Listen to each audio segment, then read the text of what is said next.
bienvenidos a todos. Hoy, yo soy Rendo, yo soy director de Didascalia y cofundador de Crux Fidelis, y hoy el tema que nos compete es el teísmo neoclásico. El teísmo neoclásico es un tema bastante complejo, pero yo sé que vamos a estar acá hablando de una forma introductoria, esperando que todos puedan entenderlo de la mejor forma. Entonces, voy a presentar a mi coanfitriona, Otaru Kaleidos. Otaru Kaleidos, ¿podrías presentarte? Hola, bienvenidos a todos. Gracias, Rendo. Bueno, soy Otaru, pertenezco al equipo de Crux Fidelis. También soy cofundadora de Didascalia. Aparte, también hago parte del Ministerio de Evangelismo y Apologética de Revolution Time Ministries. Pues es todo un gusto que nos acompañen a nuestro primer podcast. Como mencionó Rendo, pues seré su coanfitriona en esta oportunidad y pues también estaré pendiente de todas sus dudas para transmitirlas a nuestros entrevistados. Entonces, pues, si tienen alguna pregunta a lo largo de este programa, pueden dejarlas en el chat y al final pues tendremos el bloque para responderlas. Entonces, háganle con confianza, ¿no? Bueno, bienvenidos René y Bau, muchas gracias por acompañarnos esta tarde, chicos. Pues de una vez empezamos. Pues sabemos que el teísmo neoclásico es uno de los tantos modelos de Dios, ¿no? Pero pues cuéntenos primero qué es exactamente un modelo de Dios. Muchas gracias por invitarnos aquí, ¿no? Y esa introducción.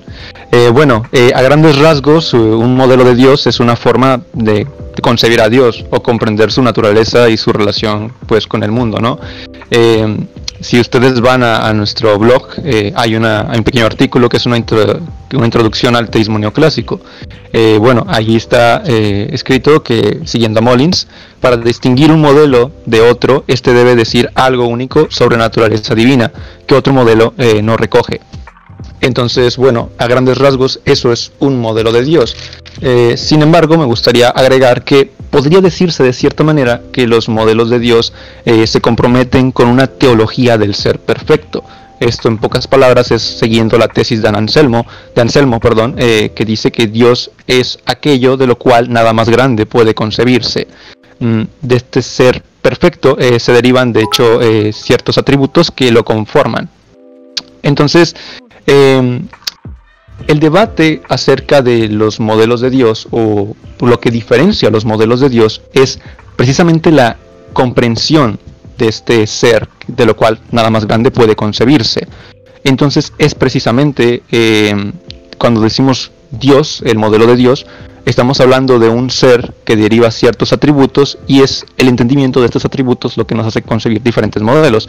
Y esto es algo que parecen seguir este punto algunos filósofos, por ejemplo Catherine Rogers, que dice lo siguiente: que yo sepa, el caso de que existan los debates entre varias concepciones de la naturaleza de Dios, ninguno de los participantes argumenta a favor de un Dios quien juzgue menos que lo mejor, ¿no? Por ejemplo, los teólogos del proceso, que argumentan en contra de la visión tradicional de que Dios es eterno e inmutable, sostienen que no es posible ni deseable que Dios sea tan trascendente. Dios es mejor en virtud de estar comprometido con el universo creado y capaz de llegar a ser mejor de lo que es. Ella dice que Dios es lo mejor concebible, parece darse por sentado, pero lo que significa esto es el tema de debate, por lo que parece estar implícito de cierta manera que a la hora de fabricar un modelo de Dios se tiene muy presente la teología del ser perfecto. Todos los modelos de Dios van a estar de acuerdo en ese punto, pero como bien lo mencionaba Bau, pues donde empiezan a haber diferencias es en cómo concebir la perfección de Dios y en cómo concebir la relación que Dios tiene con el mundo. Gracias. Pues nos han mencionado que, claro, hay varios modelos, nos permiten concebir un entendimiento de la naturaleza divina y su relación, pues, con las criaturas, ¿no? Pues sabemos que hay unos, como por ejemplo el panteísmo, que no es compatible con el cristianismo, sino con el hinduismo, por ejemplo. Pero entonces, ¿qué otros modelos existen que estén acordes a la cosmovisión cristiana? Sí, como bien lo mencionas, pues existen distintos modelos, ¿no? En este caso, lo que nos concierne en la presente discusión, pues es el modelo de Dios, el teísmo neoclásico, ¿no? Pero pues también existe, por ejemplo, el teísmo clásico, que pues es el modelo que más se ha afirmado en la historia del pensamiento cristiano, y pues algunos de sus más grandes exponentes en la historia, pues por ejemplo son San Agustín y Santo Tomás de Aquino, ¿no?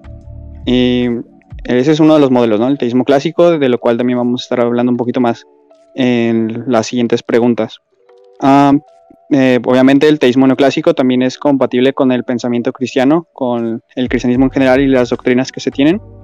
Y el otro, que es pues relativamente reciente, es el panenteísmo. Pues este modelo es un poco difícil de describir exactamente o de marcar la línea que lo diferencia de otros modelos, pero a grandes rasgos podemos decir que el panenteísmo se compromete con esta idea de que el universo está dentro de Dios. Y bueno, ya es un poquito un debate que apenas está saliendo en la academia. Por ejemplo, Ryan Mullins está escribiendo un libro respecto a esto, al panenteísmo, y si es compatible o no con el cristianismo. Y bueno, la conclusión que llega en el libro es que sí, son compatibles. Pero bueno, eso es un tema aparte, ¿no? Y bueno, por otro lado está el teísmo abierto, que pues aquí va a haber un poco de debate si es compatible o no con el cristianismo y con lo que viene en la Biblia, ¿no? Pero pues por ejemplo, en mi opinión creo que William Hasker pues es un teísta abierto y considero que sí es un cristiano, ¿no? Entonces esos son como los modelos en general. Dale, gracias René. Pero bueno, ahora la pregunta que nos compete, pues ya en este capítulo, como pues ya nos han introducido qué son los modelos de Dios y estos diferentes modelos, específicamente qué es el teísmo neoclásico, qué es lo que lo caracteriza de los demás. Sobre esto creo que hay dos enfoques para responder la pregunta.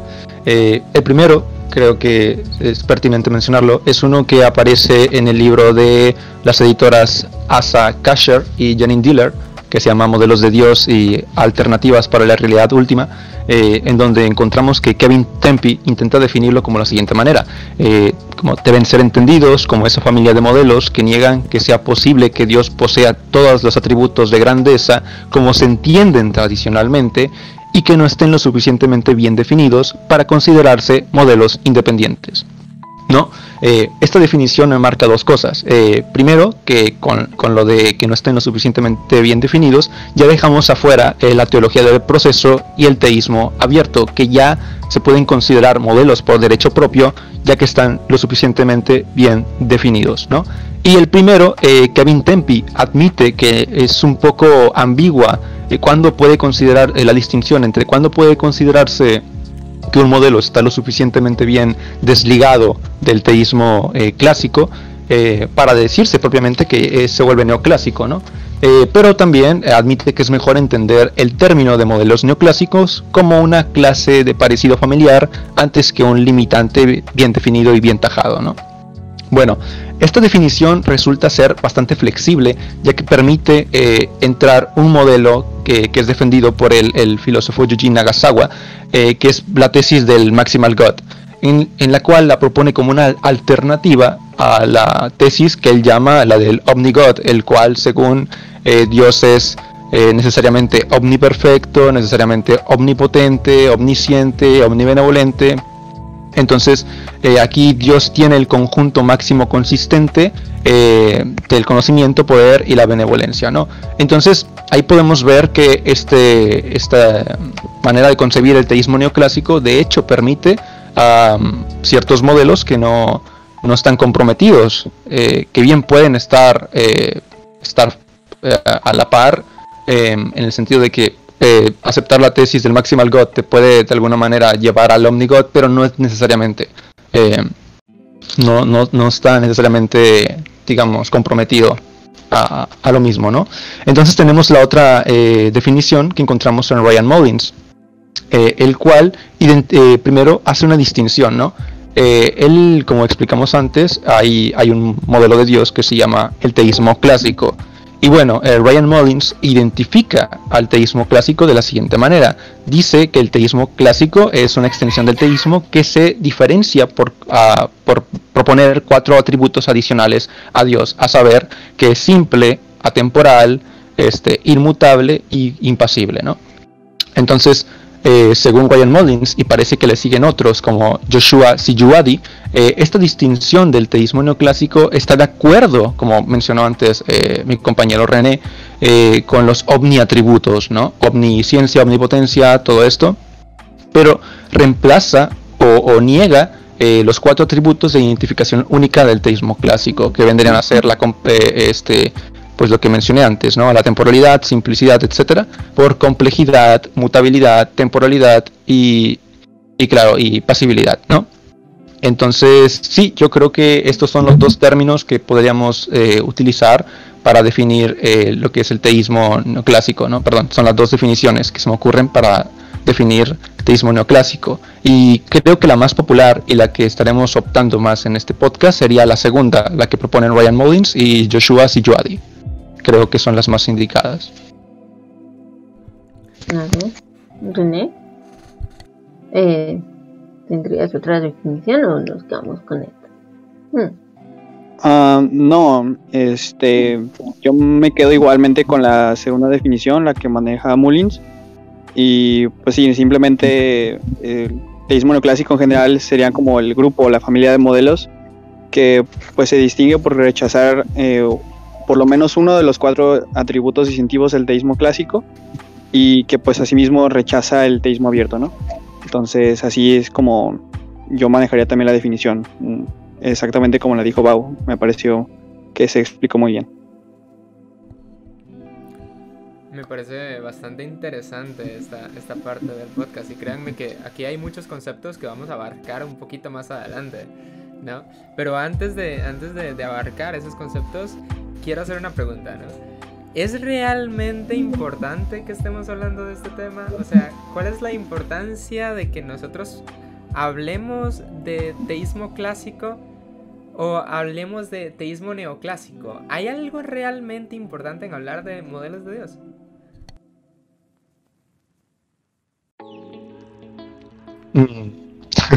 Yo creo que sí. Porque a la hora de relacionarte con Dios como cristiano, buscas relacionarte con Dios, entenderlo, agradarle y tal, la manera en la que entiendas a Dios, creo que no solamente va a afectar a la hora de leer las escrituras, sino también a tu relación personal con Dios. Entonces creo ciertamente que importa el cómo concibes a Dios, cómo concibes ese ser último, ese ser perfecto, a la hora de adorarlo, de querer agradarle, de comunicarte con él, de tener esa relación personal. Creo que es muy importante conocerlo. Eso al menos diría yo, ¿no? Sí, en lo personal, bueno, dando como un paso atrás de este tema acerca de los modelos de Dios, en el día a día, cuando nosotros vamos a tener una relación con una persona, ya sea una amistad o una relación romántica o lo que sea, creo que una de las cosas que son más importantes es conocer a la persona, ¿no? Saber cómo es esta persona, cuáles son sus intenciones, cómo es que reacciona a ciertas cosas, etcétera, ¿no? Y esto pues obviamente va a facilitar relacionarte, y entre más te relaciones y entre más tiempo pases con esa persona, pues vas a conocerlo de una manera más profunda, ¿no? Y creo que es exactamente lo mismo para aplicando nuestra relación con Dios, ¿no? Como cristianos, pues estamos llamados a tener una relación personal con Él, y como bien ya lo mencionaba Bau, la manera en la que tú concibes y entiendes a Dios, pues va a afectar mucho tu relación con Él, ¿no? Como ya veremos después, hay ciertos modelos que afirman ciertas cosas que parece bastante extraño siquiera la posibilidad de tener una relación con un Dios de esa manera, ¿no? Un Dios con tal naturaleza, con tales atributos. Entonces sí, yo creo que es bastante importante comprender a Dios de cierta manera, y eso va a afectar pues vamos, la relación que vas a tener con él, ¿no? En el futuro. Y me impresiona bastante, porque esta relación entre conocer a Dios y amarle de cierta forma es muy... me encanta. Entonces, pero hay algo que veo que no se ha hecho, ¿no? Ahorita mismo ustedes nos están comentando cosas y nos están dando bastante información, bastante importante, pero no nos hemos presentado en realidad. Entonces me gustaría que antes de continuar el podcast se den el tiempo de presentarse tanto Bau como René. ¿Quiénes son ustedes? Sí, pues yo soy Bau, soy un miembro de Crux Fidelis, claro, el famoso e importante grupo organización Crux Fidelis. y pues nada, miembro de Didascalia y un estudiante autodidacta sobre temas filosóficos y de teología. Así que si digo alguna burrada, fúnenme, pero compréndanme que no soy ningún erudito con un doctorado en filosofía, ¿no? Entonces, claro, ese sería como mi presentación. Soy un chico mexicano que le gusta leer por ahí cosillas.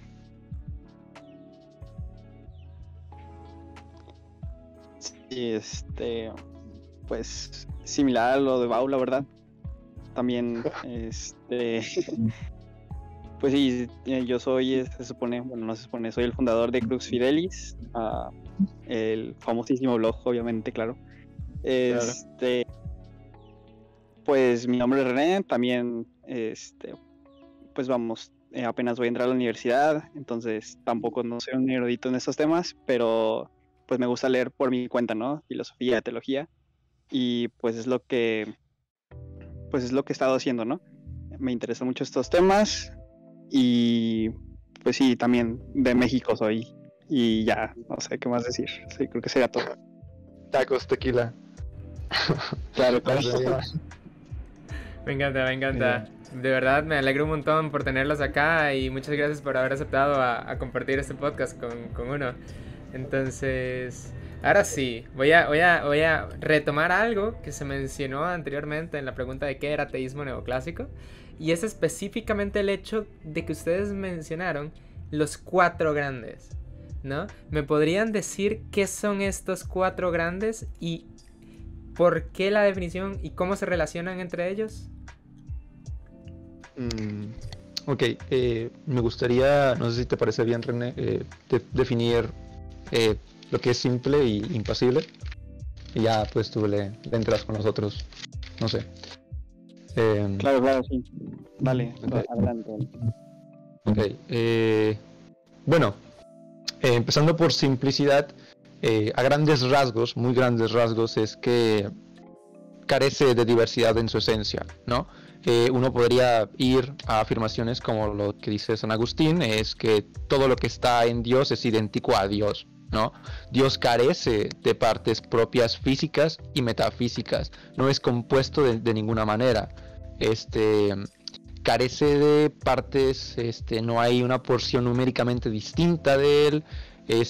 Podríamos decir que si se predica o se le atribuye algo como Dios es bondad, no se está señalando una propiedad que sea ontológicamente distinta, que él muestra de alguna manera, no, sino se está diciendo que Dios es su bondad, ¿no? Entonces no puede haber ninguna distinción en Dios, ninguna diversidad en su esencia, ¿no? Básicamente esto de ahí se sigue que estos atributos no solamente son idénticos a Dios, sino que también son idénticos entre sí, ¿no? Entonces, claro, son idénticos entre sí y son idénticos a la existencia o el ser de Dios. Entonces, también hay algunos que rescatan afirmaciones como que los actos de Dios o las acciones de Dios, de hecho, también son idénticas entre sí. Entonces, de algún modo, solo hay un acto divino. Y este acto divino, es idéntico también a la existencia de Dios o al ser de Dios, ¿no? Entonces, por lo que las acciones como por ejemplo, crear, hacer milagros, enviar a Jesús, ¿no? Elegir al pueblo de Israel, todos estos actos son de alguna manera idénticos entre sí y también son idénticos al ser de Dios, ¿no? Cabe recalcar que esta definición de simplicidad es una definición muy fuerte, ¿no? Es algo que defienden los tomistas, por ejemplo, al decir también ciertas afirmaciones como que Dios carece de todo tipo de potencialidad. Entonces, claro, esta definición fuerte es normalmente negada por los que siguen modelos neoclásicos, y aunque algunos de los teístas neoclásicos sí buscan mantener una forma débil de simplicidad, esta no es por decir que no hay distinciones en su esencia, sino que es un todo unificado, ¿no? Por ejemplo, Richard Sanborn dice que todas las propiedades que se predican de Dios, ya sea omnipotencia, sí, básicamente omnisciencia, omnibenevolencia, todas estas están todas unidas bajo la propiedad de omnipotencia esencial, tal que no puedes tenerlas, tener esta propiedad sin tener todas las otras, ¿no? Entonces, claro, eso sería a grandes rasgos lo que es la simplicidad. Y la impasibilidad es decir que, bueno, Dios no puede ser afectado por nada externo a él, ¿no? Dios no puede ser causalmente afectado. Entonces, aquí algunos teístas, bueno, los teístas clásicos postulan que Dios está en un estado de gozo imperturbable, ¿no? Nada lo puede afectar de tal manera que lo saque de su estado, nada lo puede mover de ese estado, ¿no? Entonces Dios permanece causalmente inafectado, por lo que Dios no puede estar en ningún tipo de relación real con ninguna entidad, ni puede expresar ninguna respuesta a emociones del ambiente. A emociones de su creación o lo que sea, no puede ser causalmente afectado de ninguna manera.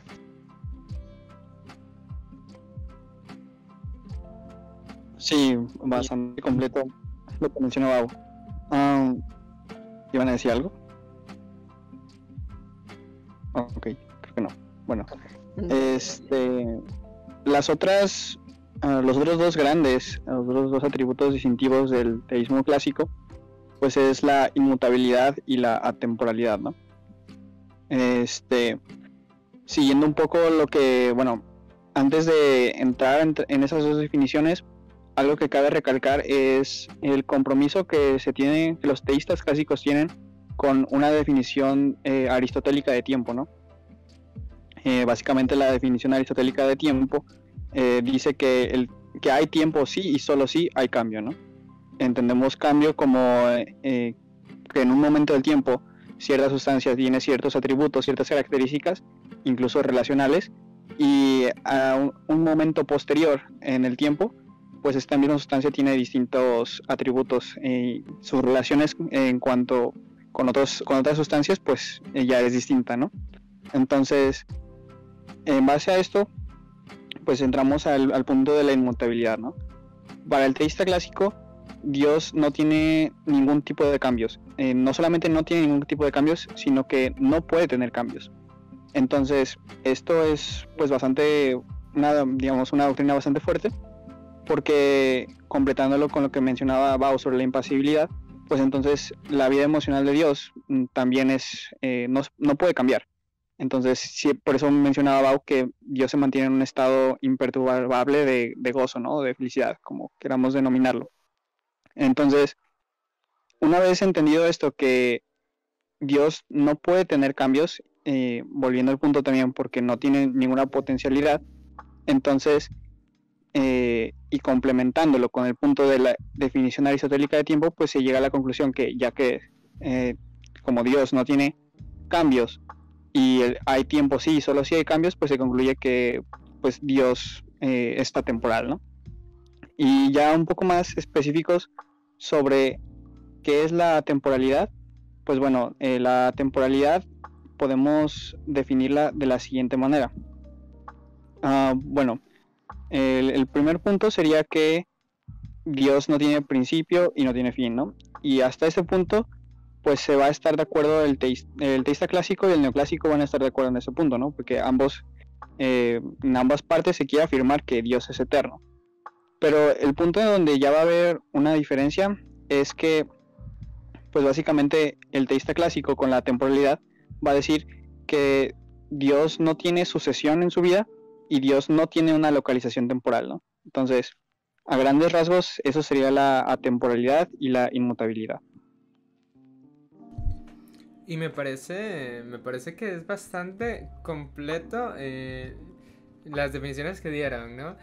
Siempre, de hecho, me gustó que se recalcara el tema de que la inmutabilidad y la temporalidad no son realmente polémicos, porque muchas veces cuando uno le menciona esto a una persona, asume que que Dios, siendo temporal, en algún momento expirará, como si lo viera como de una forma coloquial la palabra temporal. Pero me gustó el hecho de que hayan tomado eso y lo hayan explicado de cierta forma para que no hayan malentendidos, y me gusta esa parte, ¿no? Y continuando, ¿no? Creo que hasta aquí todo ha sido introductorio, así que vamos a meternos más en un tema de ahondar en uno de los cuatro grandes específicamente, ¿no?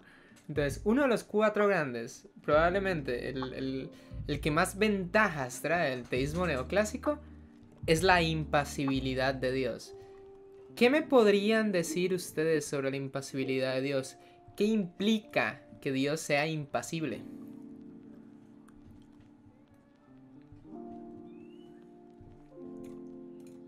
Bueno, a grandes rasgos, uno podría decir que el simple hecho de que Dios no tenga, por ejemplo, que no pueda ser afectado causalmente por nada, conlleva precisamente a lo que hemos explicado antes, que Dios, primero, no tenga ningún tipo de relación real, ¿no? Y segundo,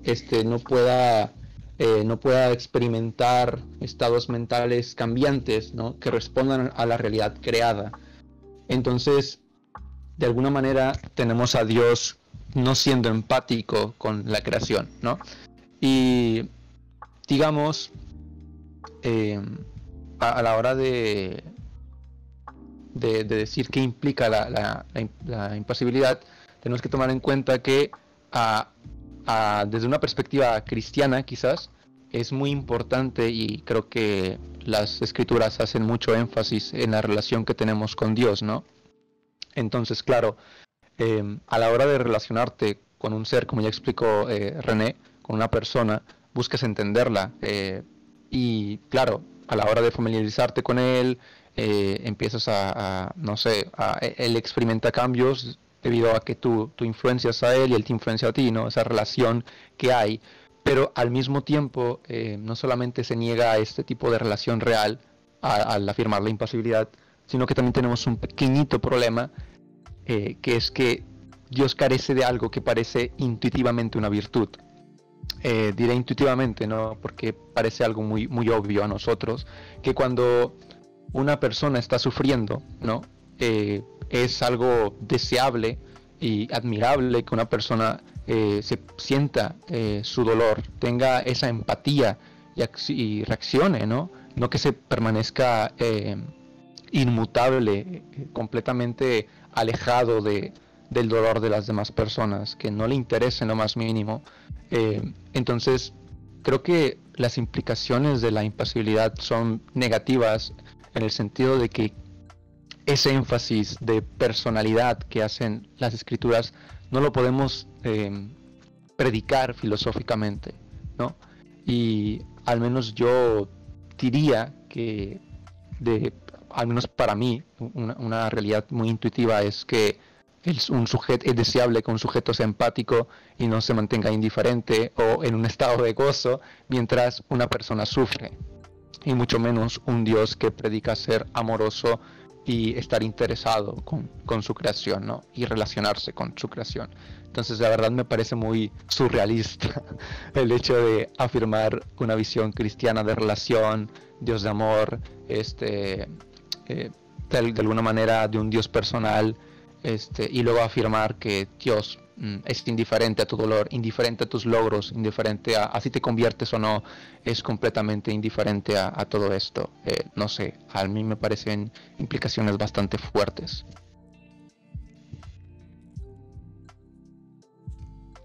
Claro, sí.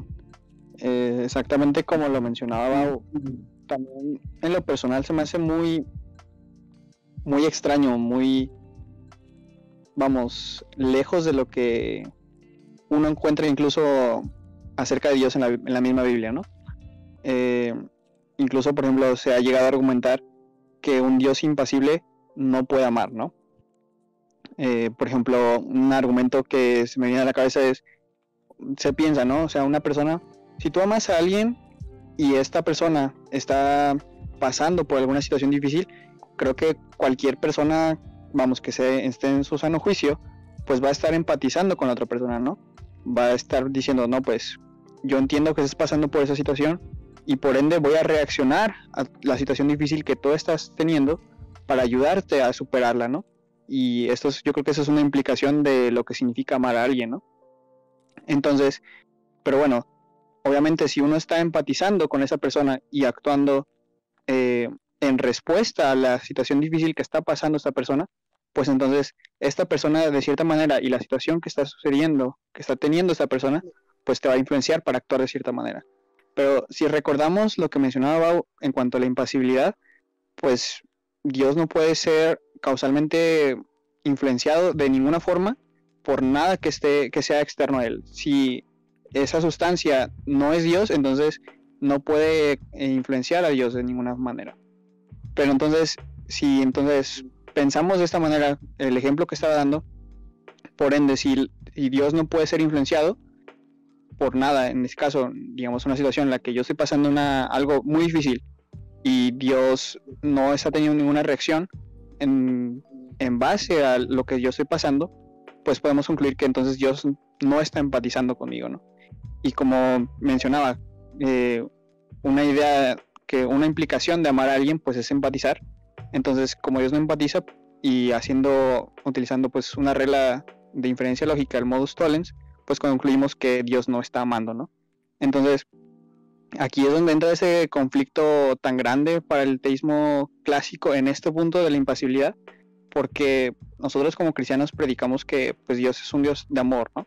Y es un Dios personal que pues te va a ayudar en cuanto vayas en la vida, ¿no? No te va a abandonar, etcétera. El discurso que hemos manejado, ¿no? Y que creo que podemos encontrar fácilmente en la Biblia. Y es lo que realmente predicaba Jesús, ¿no? Pero volviendo al punto del teísmo clásico, pues esto entra en conflicto, ¿no? Entonces, pues esto me parece que sí es bastante extraño y, como mencionaba Bau, incluso surrealista, ¿no?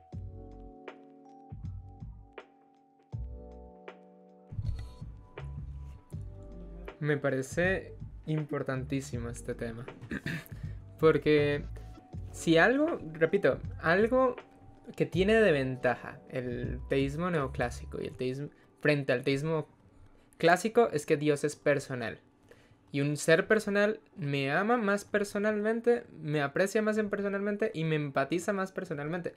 Ignorando el hecho de este debate, creo que todos podríamos decir desde el corazón que sentirnos amados es algo sumamente necesario. Y por eso es que quise hacer esta pregunta de la impasibilidad.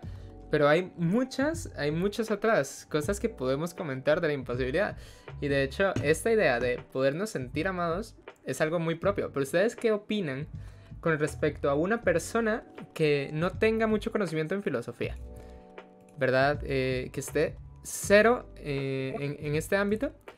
Y tú llegues y le puedas decir que la pasibilidad de Dios es un hecho. ¿Cómo lo haría sentir a esa persona ese punto en específico?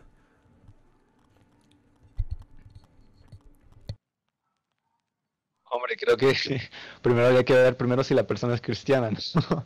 Es como, bueno, creo que si una persona, no sé, está pasando por un mal momento, aunque no tenga ningún tipo de formación filosófica, creo que el hecho de saber que de hecho Dios es empático con su situación, que Dios, independientemente de si Dios es bueno, no, de si el mal es lógicamente compatible con Dios bueno, o sea, independientemente de eso, el hecho de tener esa relación, ese apoyo, esa relación tan personal como lo es yo convirtiéndome yo no querer decepcionar a Dios, no querer pecar, porque quiero agradarle, porque puedo influenciarlo causalmente y por lo tanto pues busco agradarle, ¿no? Parece ser algo muy intuitivo para todo creyente, ¿no? Por eso digo, hay que preguntar, ¿la persona es cristiana? Si la persona es cristiana, creo que muy dentro de sí estará ese deseo por querer agradar a Dios, ¿no? De querer, de hecho, tener una relación con Él. Creo que las implicaciones del teísmo clásico han sido muy rechazadas por esto, ¿no? Fuera de ser antibíblicas, creo que porque atacan muy directamente a lo que muchos cristianos esperan a la hora de oír lo que se predica, ¿no? Un Dios personal, y claro, lo que uno espera de un Dios personal es eso, la empatía, tener una relación, que querer agradarle, ¿no? A ese último ser. Entonces, claro, creo que una persona a la que se le diga, bueno, tienes una relación personal con Dios, pero todo lo que hagas a Dios le es indiferente y va a estar feliz aunque sufras y tengas el peor de los tormentos, no sé. Creo que aunque él no tenga mucho conocimiento filosófico y no pueda defender la impasibilidad a través de argumentos, ciertamente él creo que notará el conflicto, ¿no? Entre la posición de la impasibilidad y lo que se presenta en la Biblia, ¿no? Entonces, sí, creo que es muy intuitivo para todo cristiano, incluso cuando no tenga ningún tipo de formación filosófica. No sé, ¿qué podría decir el René?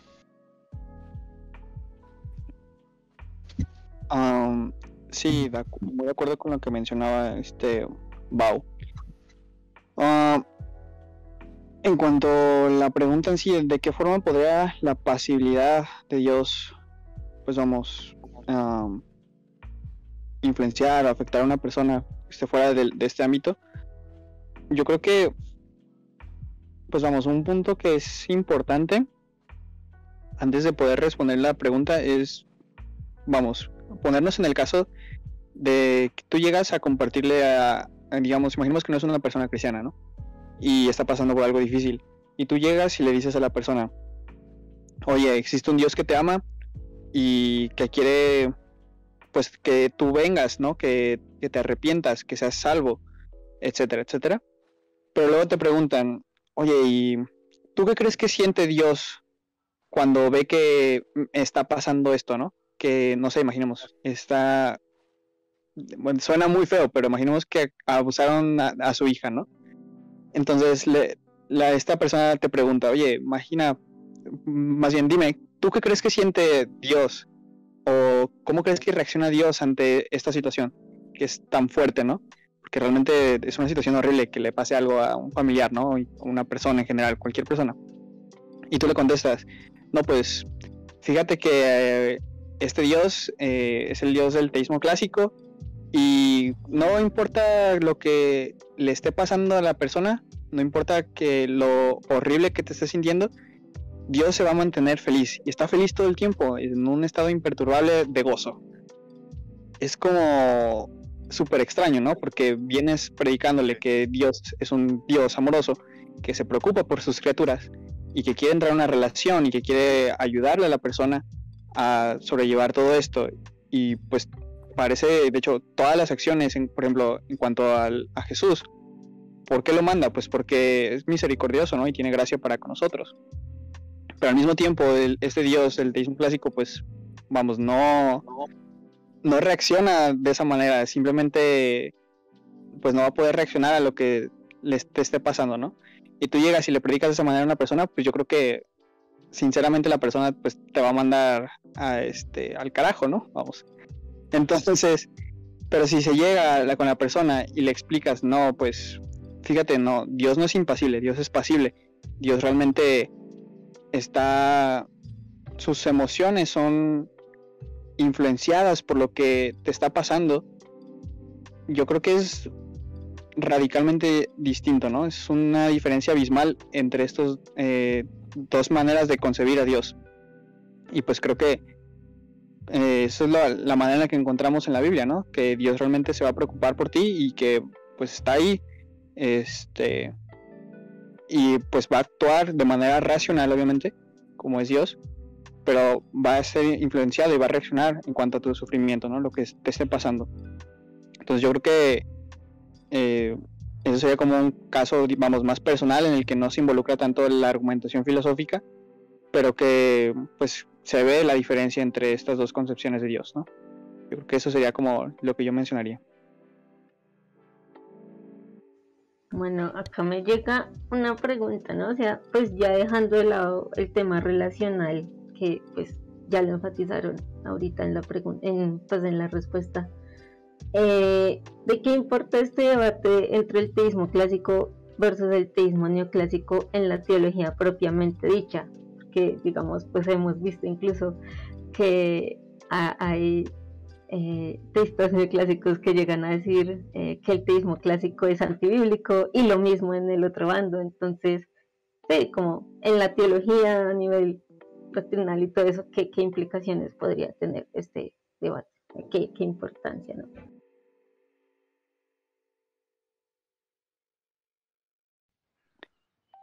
Bueno, yo creo que un punto que en lo personal se me hace muy interesante es en los textos bíblicos en los que se expresan ciertas emociones de Dios, ¿no? Vamos, por ejemplo, en Éxodo 32, del 10 al 11, menciona la ira de Dios, ¿no? Pero bajo el teísmo clásico, pues la única emoción que Dios puede experimentar, o el único conjunto de emociones que Dios puede experimentar, son emociones que están propiamente relacionadas con el gozo, ¿no? Porque Dios está en un estado imperturbable de gozo.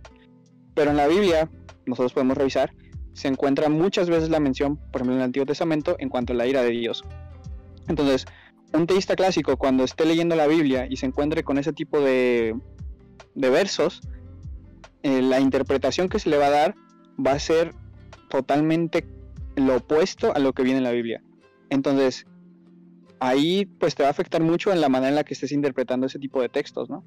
Incluso, y pues a mí en lo personal me parece muy extraño que si en la Biblia dice algo, tú lo estés interpretando de la manera opuesta, porque tienes ciertos presupuestos filosóficos, ¿no? En este caso, la impasibilidad. Entonces, por ese lado yo podría mencionar que eso te va a afectar en la manera que estés interpretando ciertos pasajes bíblicos, y pues obviamente todo esto va a afectar cómo estés construyendo tus doctrinas o tu cuerpo teológico que estés afirmando, ¿no? Entonces, ese sería uno de los puntos, yo creo. Claro. Y de hecho, creo que la pregunta yo se la haría a Rendo, porque Rendo acá es el teólogo y nosotros somos personas de a pie, ¿no? Entonces, pues eso. Totalmente de acuerdo con lo que dice mi amigo René. Creo que ciertamente el modelo que tengas de Dios va a influenciar a la hora de interpretar el texto bíblico. Sin ir más lejos, uno podría decir, bueno, creo que si no me equivoco, uno puede verlo en el podcast que hizo con Capturing Christianity, Ryan Mullins y William Lane Craig, en donde hablan un poquito, ¿no?, del tema de la simplicidad divina, y de hecho William Lane Craig sostiene que es antibíblica, ¿no? Y bueno, ciertamente no podemos encontrar esa idea, creo yo, ni siquiera de manera implícita en la propia escritura, ¿no? Y sin embargo querer atribuirle ese atributo a Dios, esa manera de concebir a Dios, al texto bíblico, me parece ciertamente una eisegesis, ¿no? Algo totalmente equivocado, y claro, eso te lleva a interpretar pasajes como Dios es amor, diciendo, no, es que Dios está hablando de que esa parte refiere a la esencia de Dios y que no tiene, o cosas como yo soy el que soy, está hablando de que Él es simple, ¿no? De que Él no tiene ningún tipo de diversidad en su esencia. Entonces, claro, a la hora de concebir un modelo de Dios, a la hora de tener un modelo de Dios e interpretar las escrituras, ciertamente creo te va a afectar a la hora de construir tus doctrinas, ¿no? Y claro, creo que eso sería lo que lo que yo diría, más que nada, complementando, simplemente, no agregando nada. Wow. No, y de hecho, bueno, este tema siempre choca personalmente, ¿no? Porque es más, o sea, cuando tú lees un pasaje que diga Dios se alegra cuando un pecador se arrepiente, o mejor dicho, un pasaje que diga en el cielo hay fiesta cuando un pecador se arrepiente, ¿no? Tener esta perspectiva de que Dios también se puede alegrar en ese contexto y no tomarlo como un antropomorfismo, creo que es una de esas ventajas. O por ejemplo otro verso que dice que el Espíritu Santo se contrista, ¿no? Como un ente impasible podría entristecerse cuando nosotros cometemos un error, ¿no? Este tipo de situaciones, tratarlas como antropomorfismos por una línea filosófica, es algo que bueno, puede ser un motivante a una persona para tomar el teísmo neoclásico. Y es una de las ventajas que personalmente yo le veo al teísmo neoclásico, y me parece interesante esta pregunta en específico, ¿no?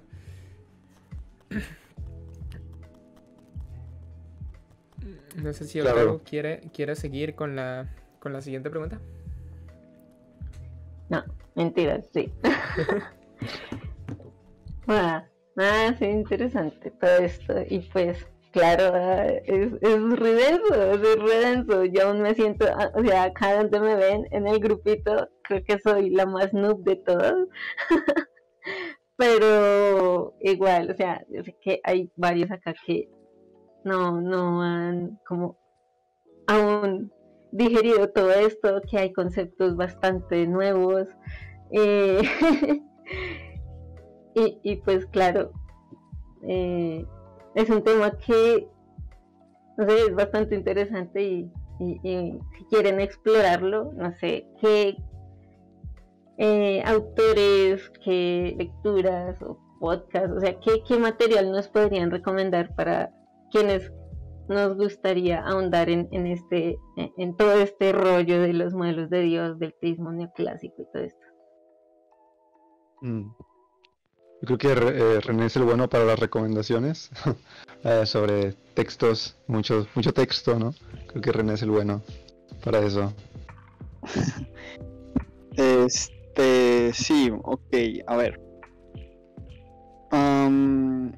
Bueno, en lo personal, cuando entré un poquito más a este tema, los primeros videos que vi sobre este debate, esa discusión en la academia, son como dos discusiones o dos debates en el canal de Capturing Christianity entre Ryan Mullins y Stephen Nemes. No recuerdo exactamente los títulos, pero ahí ustedes pueden buscar Capturing Christianity y Ryan Mullins y ahí aparece una discusión. Son dos discusiones, son dos videos, ¿no? De hecho es interesante porque en ese momento Ryan Mullins estaba discutiendo con un teólogo que se llama Stephen Nemes, y él en ese momento era un teísta clásico y hace unos meses publicó que ha cambiado su opinión y ahora ya es un teísta neoclásico, ¿no? Entonces está muy interesante, la verdad. Esas dos discusiones las recomiendo bastante porque te ayudan a entender pues vamos, los conceptos van desde cero, van explicando qué significa cada uno y al mismo tiempo no solamente ves como, porque muchas veces en este tipo de debates acusan a los teístas neoclásicos de que estamos malinterpretando las posturas de los otros, ¿no?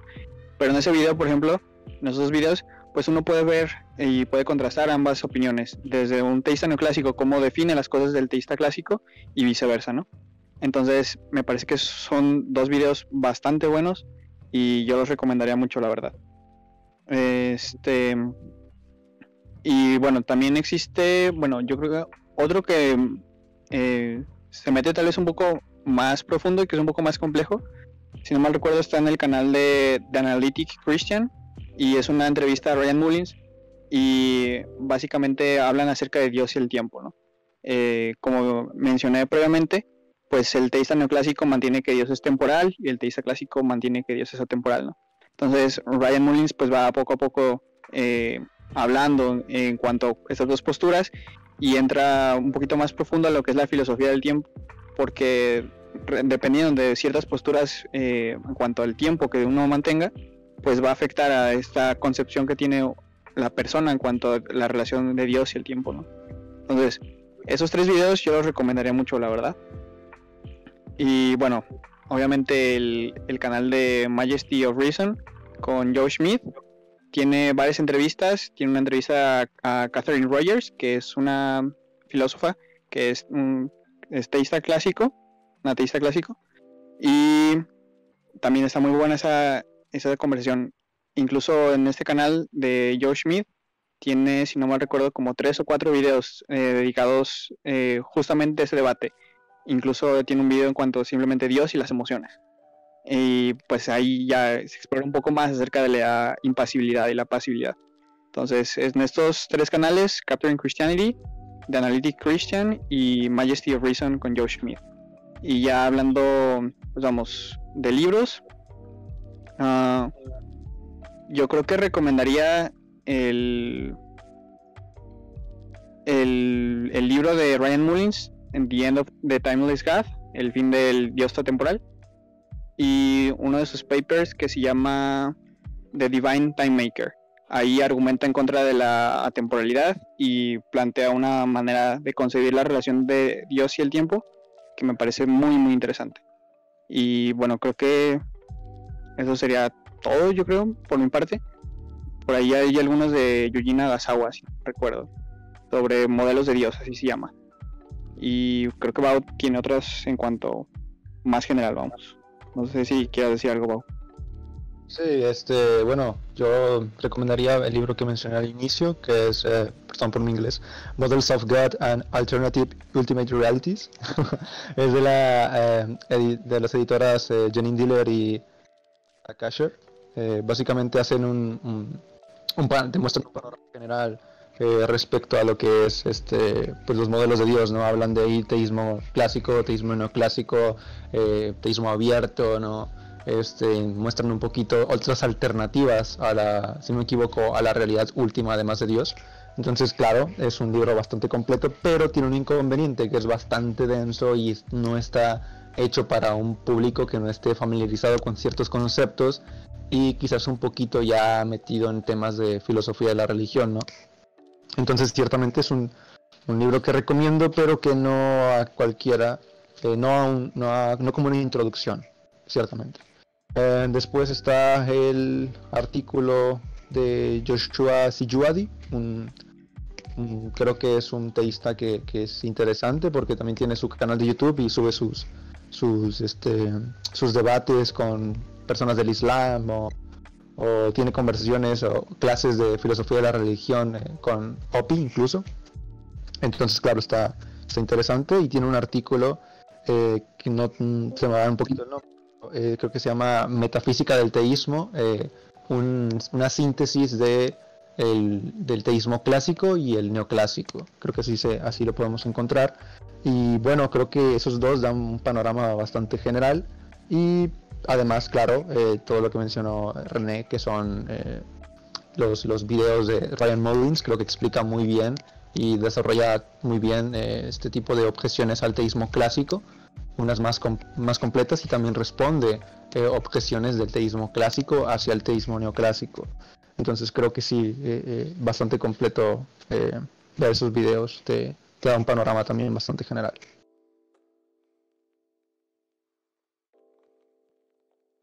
Muchas gracias, chicos. Y bueno, no sé, Rendo, ¿qué te gustaría decir? Tú también, que has leído cosas densas de esto. A ver, yo no soy un total experto. De hecho, yo creo que entre todo el material que nos ha ofrecido René Bao, creo que ahí tienen suficiente, ¿no? A mí un autor que me encanta, principalmente para objeciones, es William Hasker, ¿no? Entonces, creo que no lo escuché por ahí. Yo sé que William Hasker está abierto y todo esto, pero me parece que tiene unos... William Hasker ha usado muchos argumentos o replanteado muchos argumentos de Ryan Mullins, ¿no? Entonces, como autor, me parece de que a pesar de este tema de que está abierto, para el tema del debate entre teísmo neoclásico y teísmo clásico es bastante útil, ¿no? Más que nada porque, bueno, el teísta clásico y el teísta neoclásico y el teísta abierto no son tan alejados uno del otro, ¿no? Y no sé, Otaru, si tienes... Yo creo que ya no hay más preguntas, por lo menos no de manual, ¿no? Entonces... Espera, una última recomendación. Visiten nuestro blog. Claro, también. ¿Cómo se llamaba ese artículo, René, que exploraban 5 modelos de Dios? Bueno, creo que se llamaba 5 modelos de Dios, ¿no? Sí, creo que le puse Introducción a 5 modelos de Dios. Algo así le puse. Pero sí, ahí en el blog de Crux Fidelis, ahí lo pueden encontrar.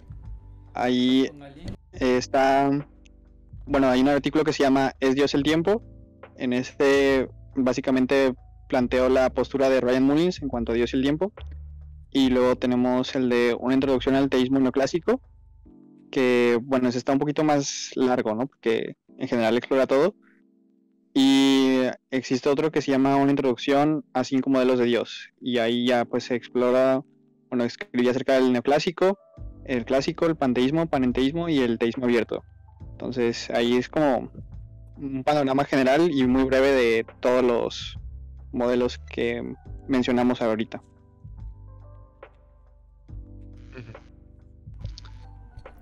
Listo. Chicos, antes de dar finalización y meternos en las conclusiones, yo sé que ustedes a veces les tienen un poquito de miedo a esto, pero créanme que no están difíciles, ¿no?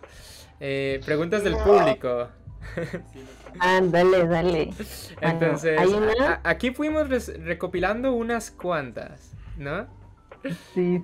Voy a comenzar con una que quedó como en el tintero, que no la metimos en el podcast, pero que está interesante, ¿no?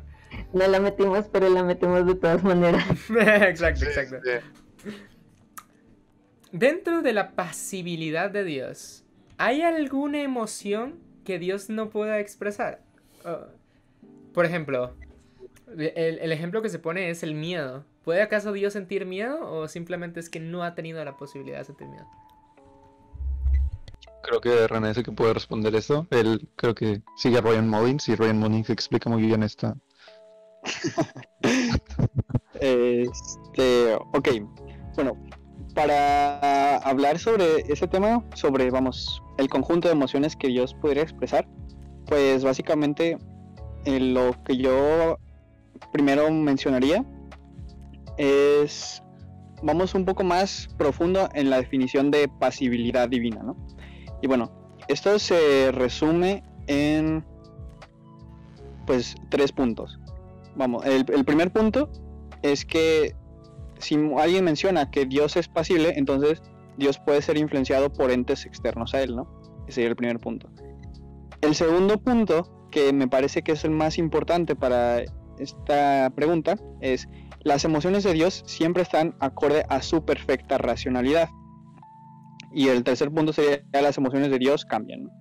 Entonces, aquí es donde entramos y relacionamos la perfección de Dios y las emociones de Dios, ¿no? Por ejemplo, una persona puede, hay ciertas emociones que no son irracionales. ¿A qué me refiero? Entrando un poquito en lo que es filosofía de las emociones, pues se plantea que en sí las emociones condecen en la vida de un individuo, ¿no? Entonces, por ejemplo, imaginemos que mi hermana llega y sin querer toca uno de mis libros, ¿no? Y entonces yo reacciono muy extremadamente enojado y empiezo a gritarle, empiezo a decirle cosas y no sé, que sea, ¿no? Una persona, desde un punto de vista externo, claramente va a decir que esta fue una reacción irracional, porque yo estoy reaccionando, mis emociones están reaccionando a algo que no es de acuerdo a la racionalidad, no es proporcional a la situación que yo estoy experimentando. Ahora imaginemos que me hacen algo, no sé, me estafan, ¿no? Un amigo mío me traicionó, ¿no? Y yo me enojo con esta persona y llego y la confronto sin pasarme de la raya, ¿no? Vamos a llamarlo así. Entonces, esa reacción es una reacción racional de las emociones. No estoy actuando de manera irracional porque estoy reaccionando proporcionalmente a la situación que acaba de acontecerme. Entonces, el ser humano puede reaccionar de manera irracional y de manera racional en cuanto a las situaciones que le acontecen, ¿no? Y esas son las emociones que vamos a ir expresando a través de la vida. En el caso de Dios, como Dios es un ser perfectamente racional, todas las emociones van a estar de acuerdo a su perfecta racionalidad.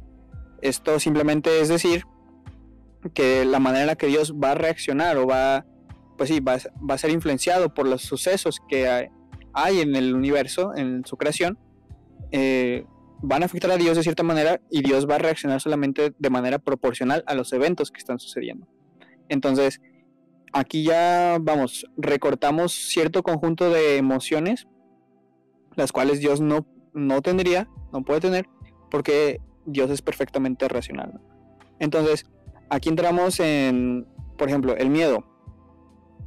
Si entramos un poquito más a este punto, el miedo, más bien tendríamos que revisar, la situación en la que podría Dios tener miedo. Pero el miedo muchas veces, aquí ya tendríamos que hacer un análisis un poco más profundo del miedo, pero el miedo muchas de las ocasiones, o si no es que todas, es una reacción un tanto irracional, ¿no? Porque imaginemos un niño pequeño que está durmiendo, está en su cama, y de repente veo una forma, ¿no? En su cuarto, y piensa, es un monstruo, me va a matar. Pero pues sabe el niño que en realidad solamente pues es ropa, ¿no? Pero va a tener cierto miedo, y eso es un miedo irracional, porque está actuando no de manera proporcional a la situación que está aconteciéndole. Entonces, ya que Dios tiene la omnisciencia y la omnipotencia, pues no habría manera racional en la que Dios podría expresar la emoción del miedo, porque cualquier situación que acontezca en el universo, pues Dios sabe que va a pasar eso, Dios sabe que eso es lo que realmente está sucediendo, que es lo que muchas veces nosotros no tenemos cuando experimentamos el miedo, y Dios va a tener la capacidad de superar esa situación, ¿no? Las adversidades. Entonces, en general creo que la respuesta sería siempre y cuando las emociones que va a expresar Dios estén de acuerdo a su perfecta racionalidad, entonces Dios sí las puede expresar. Si no están concordadas a su perfecta racionalidad, pues Dios no puede tener ese tipo de emociones. Creo que por ahí iría la respuesta.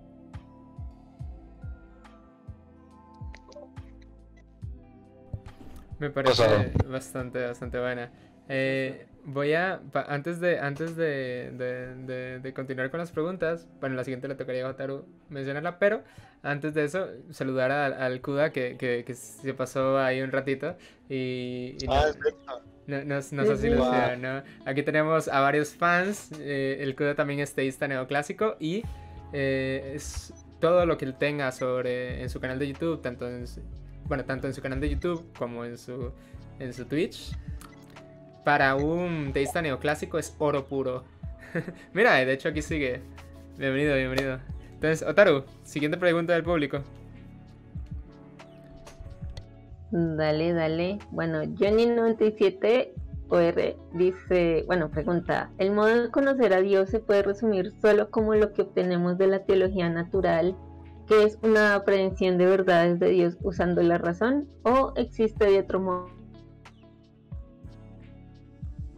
¿O existe otro modo de conocer a Dios? Un conocer más personal, más allá de lo intelectual.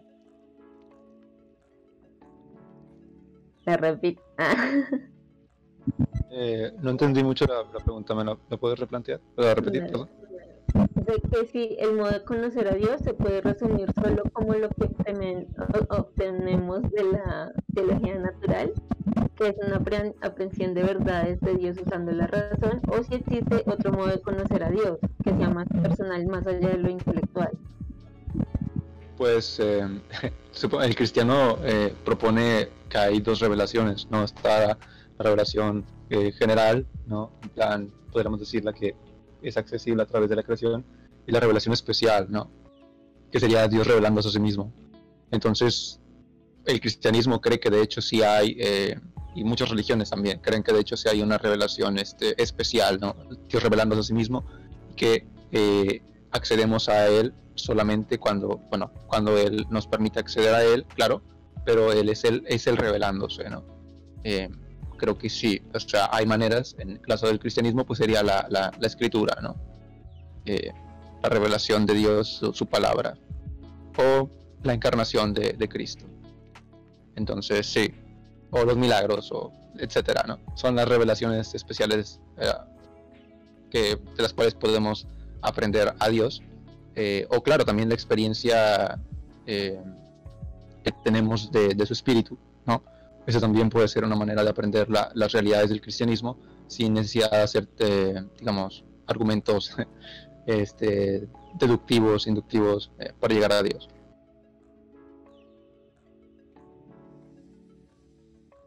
Vale, gracias. No sé si Johnny estará por ahí. Sí, que respondía a tu pregunta. Bastante interesante, bastante interesante.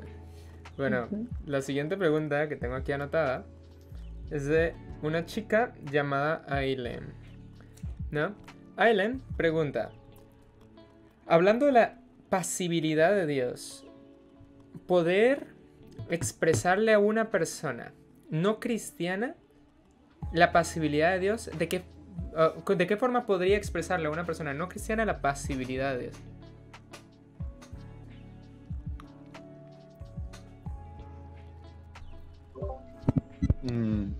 Ok. A ver, ciertamente creo que una parte crucial para tocar el tema de la posibilidad de Dios es que muchas veces, quizás, voy a especular un poco, es que cuando se habla de Dios y el mal, ¿no? Muchos podrían decir, bueno, Dios está indiferente al mal, ¿no? Entonces, claro, proponer una impasibilidad, de hecho, sí parece estar a favor de la tesis de que Dios es completamente indiferente al mal, ¿no? Pero en cambio, cuando, no sé, una persona que no es cristiana de repente te aborda, tampoco es teísta, ¿no? De repente te aborda con la cuestión del mal, ¿no? Dice, oye, pero a Dios no le importamos, a Dios no le importa la creación, estaba indiferente, ¿no? No sé, tendrá esa idea de que Dios es completamente indiferente. Creo que un cristiano puede responder que de hecho, claro, un cristiano que sostenga el modelo de Dios neoclásico puede sostener que de hecho Dios no es indiferente a la creación, ¿no? En cuestión de la manera en la que se relaciona a través de la creación y sus emociones, ¿no?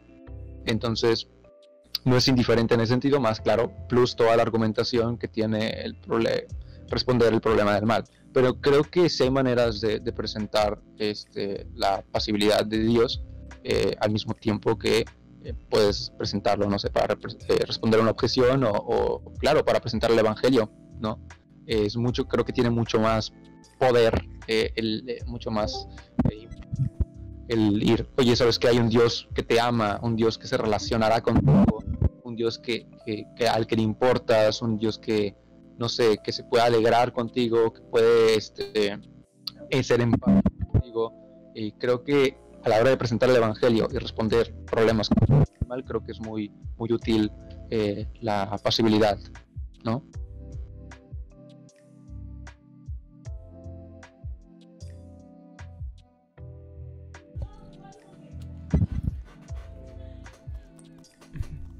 ¿Tenemos alguna otra pregunta, Otero? Bueno, no sé primero si Aileen sigue aquí y le pareció buena la respuesta de nuestro compañero.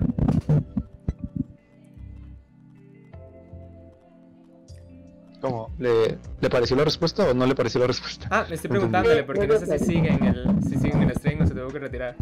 Nada, entonces, igualmente yo tengo amistad con ella, entonces ahí le hago llegar la respuesta si es que no. Ah, mira, aquí está, sigue aquí, ¿no?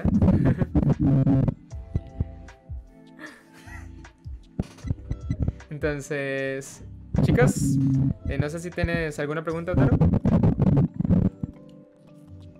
Es que siento, no sé si es Pau que tiene una interferencia o soy yo. Puedo ser yo. Puedo ser yo. A ver, déjame me muteo. Dale, pues había otra también de Johnny que habla del misterio de la hipostasis, que dice que Jesús lloró, solo estaba llorando Jesús como humano y no como Dios. ¿En algún momento Jesús deja de ser Dios? Creo que no. Después eso. O sea, en ese momento era Dios mismo llorando o solo Jesús llorando. ¿Cómo sería eso? ¿Qué dicen?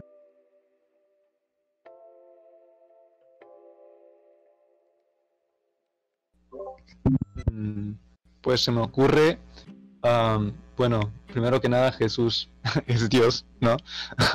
Entonces, claro, si Jesús lloró, pues Dios técnicamente lloró, ¿no?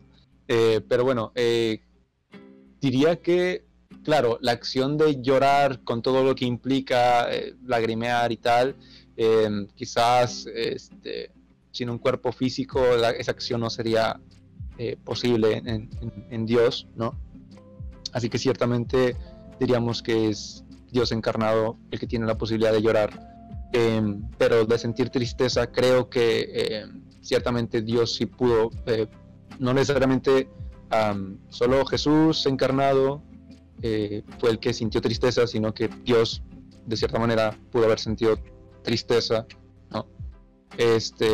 Ya que, bueno, también considero que el entristecerse es una emoción racional bajo ciertos contextos. Entonces sí, creo que ciertamente Dios se puede haber entristecido, no llorar como tal, o sea, claro, sí, Jesús lloró, entonces Dios lloró, pero lo que me refiero es que para hacer esa acción tendría que estar necesariamente encarnado, pero entristecerse creo que sí podría haberse causalmente afectado por una situación que le hiciera entristecerse, ¿no? Claro. Uh-huh. Igual, no sé de nuevo si... esta la hizo Johnny, ¿verdad? No sé si también Sí. Pero no le sé sirvió. si seguirá. Uh-huh. Por ahora, chicos, no sé si tenemos alguna otra más de las que hemos recopilado. El mucho texto de Josué. ¿Quieres tirar el mucho texto? No lo lean, no lo pasen, por favor. Bueno, Josué, si estás ahí, eso ya se abordó. Claro, o sea, dices que sí es esencial el modelo de Dios que uno adopte. O sea, claro, pues lo que explicaron es relacional y los modelos de Dios están como para entender y concebir esa relación que tiene Dios con sus criaturas. Entonces yo creo que sí es importante, ¿no? O sea, pensar que Dios realmente no siente nada respecto a lo que sentimos nosotros, y decir que si lo siente, eso sería engañoso. Y Dios no es engañoso. Entonces, no sé. Creo que sí es importante. Ya lo respondieron. Josué, por favor. No, me emocioné. Le va por no estar prestando atención. Nada, mentira. No, fue. Y bueno, René, ¿qué tal, man? Responda una. Nada, no te creas. Basado. Si quieres, aquí viene la pregunta. Pues por ejemplo, podría mencionar, ahí menciona Josué, donde en la testigo de la escritura no hay completa seguridad. No sé si se refiere, pues en general, porque pues, si es así, pues eso es bien funable, ¿no? Se contradice, ¿no? Pero en general, hablando ya, llevando ese punto a los modelos de Dios, de hecho, he visto que los tomistas, yo creo en especial, son los que dicen que los teístas neoclásicos tomamos mucho de la revelación especial de la Biblia, pues, las escrituras, para formar el modelo de Dios. Y Entonces ahí yo mencionaría que al contrario, que el teísmo neoclásico es el que toma las escrituras de manera más, le da una importancia mayor, o le da un lugar especial a las escrituras a la hora de formar el modelo de Dios en comparación con otros modelos, ¿no? El modelo del teísmo neoclásico es lo que hace, mencionando por ejemplo lo de las emociones, ¿no? El teísta neoclásico va a apelar muchas veces a los argumentos bíblicos en cuanto a la pasibilidad, y va a decir, no, pues al contrario de lo que dice el teísta clásico, en cuanto a que Dios solamente está en un estado imperturbable de gozo, en la Biblia podemos encontrar lo contrario, y por ende nosotros debemos rechazar lo que menciona el teísta clásico porque son presupuestos filosóficos, pero pues debemos mantener a la Biblia en un estatus aún más alto, ¿no? Entonces, al contrario, yo creo que el teísmo neoclásico toma más en serio, o más, le ponen más relevancia a las escrituras que otros modelos, ¿no? A la hora de formar el modelo en sí. Por ese lado, creo que yo mencionaría nada más eso.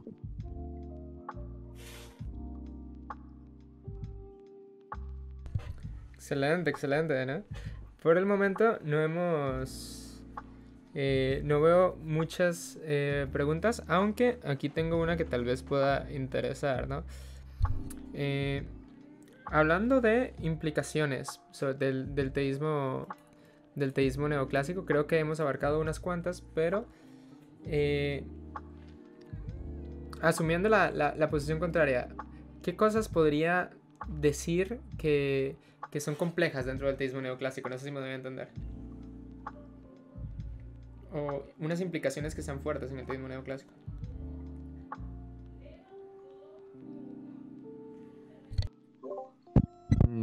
Realmente, a ver, creo que muchas de las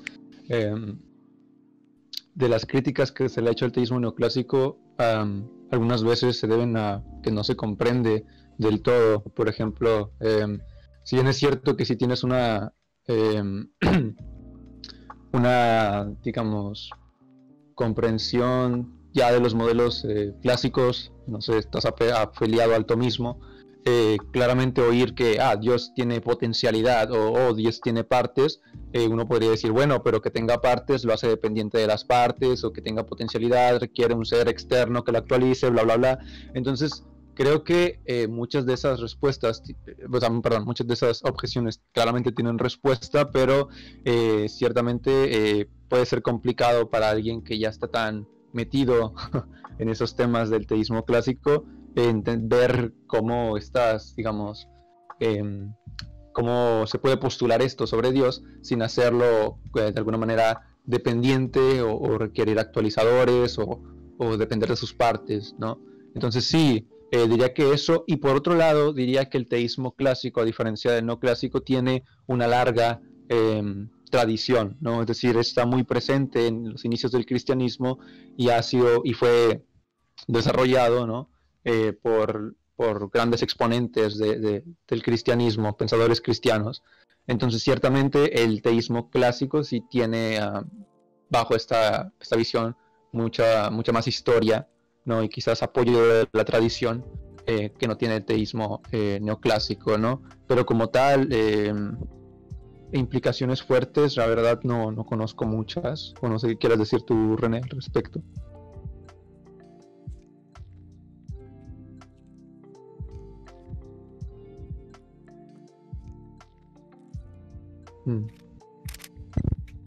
René. Ok, ya, perdón, es que el estaba medio bugueado. Yo, en cuanto a ciertas implicaciones, yo creo que en cuanto a la filosofía del tiempo, porque en general me parece que hay más diversidad en cuanto, por ejemplo, dentro del mundo clásico. O sea, por ejemplo, William Lane Craig mantiene la teoría relacionalista del tiempo, mientras que Ryan Mullins mantiene la absolutista, ¿no? Y entonces siento que por ese lado hay como un poquito más debate que se podría dar dentro del mismo modelo, algo que no sucede en los teístas clásicos, en especial, vamos, en los tomistas, ¿no? Porque tienen sus presupuestos aristotélicos. Y por ese lado creo que es un poco más complejo para el teísta neoclásico, porque tiene pues bastantes opciones y pues tiene que ver como en sí todo el debate más. Como vamos, todo en general, ¿no? Y también en cuanto a lo que sería el debate entre la teoría A y la teoría B del tiempo, ¿no? Porque si uno ya acepta la teoría A, comprendiéndola más como que hay proposiciones que las proposiciones fundamentales son proposiciones tensas, pues entonces me parece difícil evitar la conclusión de que Dios es temporal, ¿no? Entonces por esas razones que muchos de los teístas clásicos pues optan por afirmar la teoría B del tiempo. Mientras que igual en lo que sería el deísmo neoclásico me parece que pues hay más, pues un abanico más grande de opciones, ¿no? Vamos. Entonces es un poquito más complejo en cuanto al tiempo, yo creo, para el teísta neoclásico que el teísta clásico, porque pues es un tema mucho más grande, ¿no? Y hay varias opciones. Puedes tener la opción de, por ejemplo, Richard Swinburne, que mantiene lo del tiempo metafísico. Puedes mantener la de William Lane Craig, que pues mantiene esto, ¿no? Que Dios es atemporal sans creación y luego temporal con la creación. O puedes mantener algo como Ryan Mullins, que el tiempo es un atributo de Dios, algo así. Entonces, me parece que por ese lado, en cuanto al tiempo, es como, vamos, uno tiene que entrar un poquito más a profundidad en cuanto a esos debates que se dan en filosofía del tiempo y pues tener un panorama más general, ¿no? En cuanto a todo esto. Yo diría que eso sería como algunas implicaciones un poco más complejas que se puede dar.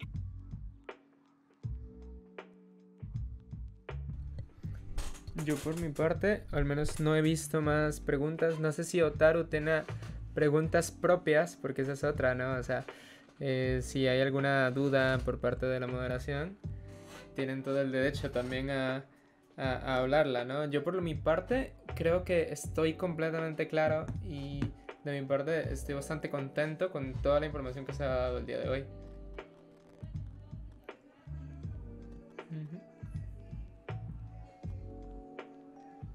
Okay. Sí, no, es que si la digo, yo creo que me hago bolas. No.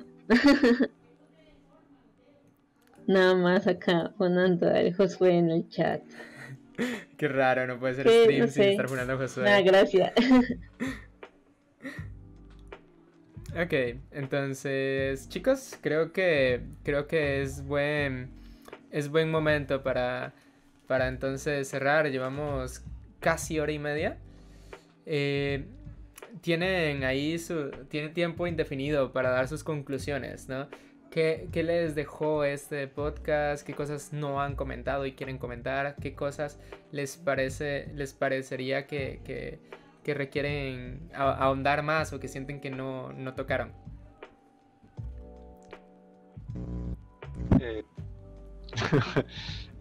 No sé, quizás explicar o desarrollar un poquito los otros modelos. Pero bueno, claro, como estaba muy delimitada el tema, teísmo neoclásico, pues va bien. Aunque sí creo que es interesante también entender cómo se han ido desarrollando otros modelos y, claro, también relaciona el teísmo clásico, neoclásico, como tienen diferentes posturas metafísicas. Entonces sí, creo que por ese lado, ¿no? Pero ese es un tema mucho más complejo y por mi parte creo que estoy feliz por haber compartido esto y que esté aquí el CUDA, rebasado el CUDA, man. Muchas gracias por pasarte, de verdad. Soy el Bau, por cierto, ¿no? El Bau, no sé si aquí siga. Sí, aquí sigue, ¿no? De hecho, ahí están insistiendo que ponga el lobito, ¿no? Pero sí lo tengo, solo que en chiquito. Mira, ahí lo grande. ¿A quién? ¿A Kuda?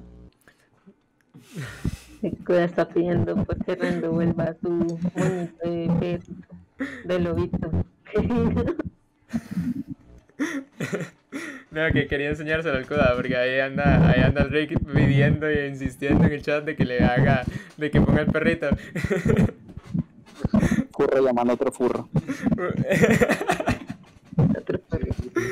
En fin. Ay, ahí se lo puso. Que por cierto, en el momento de preguntas y respuestas me olvidé de quitar la vaina que dice qué cosas recomendarías. Ahí va a quedar en la grabación del video.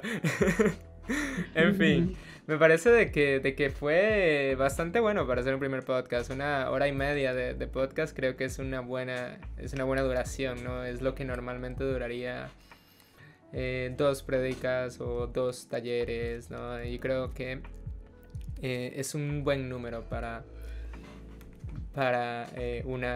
un primer podcast, ¿no? Igual se nos nota la inexperiencia. Yo estaba constantemente saltando de un lado a otro, configurando bots y vainas así porque estaban fallando. Y fue interesante, ¿no? Es una experiencia de la cual vamos a aprender, y yo personalmente aprendí un montón, y también fue un gozazo tenerlos por acá. Creo que todos concordamos en que han sido horas bastante productivas, ¿no?